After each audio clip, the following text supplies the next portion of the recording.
नमस्कार। म ख्यामनारायण पौडेल, वडा अध्यक्ष फेदीखोला गाउँपालिका वार्ड नम्बर 4 आरुखर्क स्याङ्जा। आज हामी फेदीखोला गाउँपालिकाकै उच्च भागमा रहेको करिब समुद्री सतहबाट 2100 मिटरको दूरीमा रहेको प्रसिद्ध धार्मिक पर्यटकीय क्षेत्र श्री शीतला रामचेदेवी मन्दिरको परिसरमा आएका छौँ। यहाँ आउनको मुख्य उद्देश्य हाम्रो फेदीखोला गाउँपालिका वार्ड नम्बर 4 आरुखर्कले आर्थिक वर्ष 2081-82 को वार्षिक स्वीकृत कार्यक्रम रामचेदेवी चैत्य दशैं मेला सञ्चालनको लागि रु 1 लाख रुपियाँ बजेट विनियोजन गरेको थियो र यो विनियोजित बजेटको लागि हामीले यो कार्यक्रम सञ्चालन गर्नको लागि यसै गल्याम रापु खामवाले भेकमा रहेको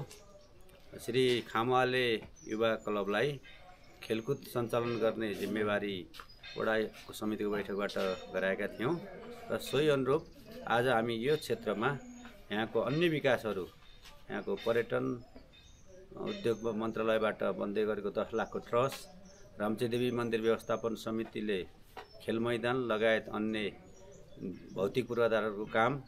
त्यसैगरी बगाले टोलका चेलीबेटीहरूले चाहिँ बनाउँदै गरेको रु 7 लाखको ट्रस्ट, त्यसैगरी हाम्रो फेदीखोला गाउँपालिका वार्ड नम्बर 4 ले आर्थिक वर्ष 80-81 मा रु 4 लाख रुपियाँ बजेट विनियोजन गरेर देउरालीबाट झोप्राङ हुँदै रामचेदेवी परिसरसम्म आउने बाटोको पनि सुरुवात गरेका थियौँ वडाबाट। सोही अनुरूप यहाँको स्थानीयवासीहरूले पनि विभिन्न चन्दा सङ्कलन गरेर यहाँसम्म आउने काम भएको छ। अहिले यहाँका जनताहरूलाई,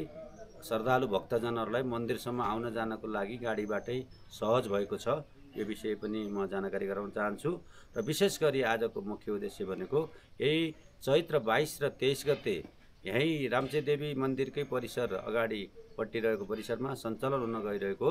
10औं रामचेदेवी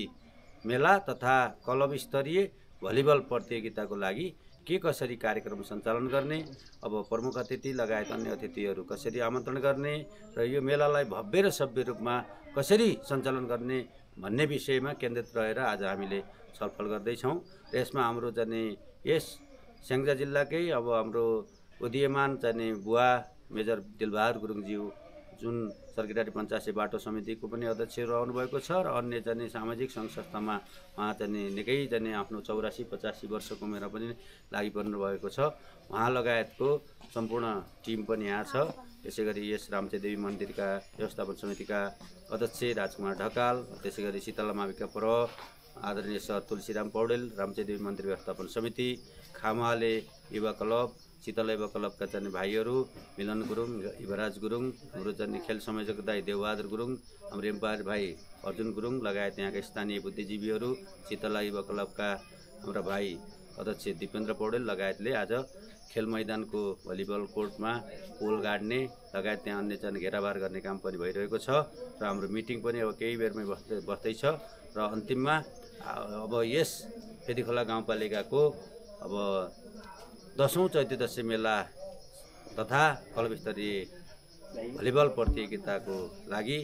अब हाम्रो सभ्य र भव्य रूपमा कार्यक्रम सञ्चालन गर्दै यहाँको चाहिँ सर्वाङ्गीण विकास र चाहिँ यो क्लबहरूलाई यहाँको चाहिँ सबैजनालाई चैत्य दशैंको शुभकामना एवं आउँदै गरेको 2022 सालको पनि हार्दिक मङ्गलमय शुभकामना व्यक्त गर्दै श्री शीतला रामचेदेवी मन्दिर देवीले हामी सबैको कल्याण गरून् भन्ने उद्देश्यका साथ मेरा भनाइहरू यही अन्त्य गर्ने अनुमति चाहन्छु। धन्यवाद, नमस्कार।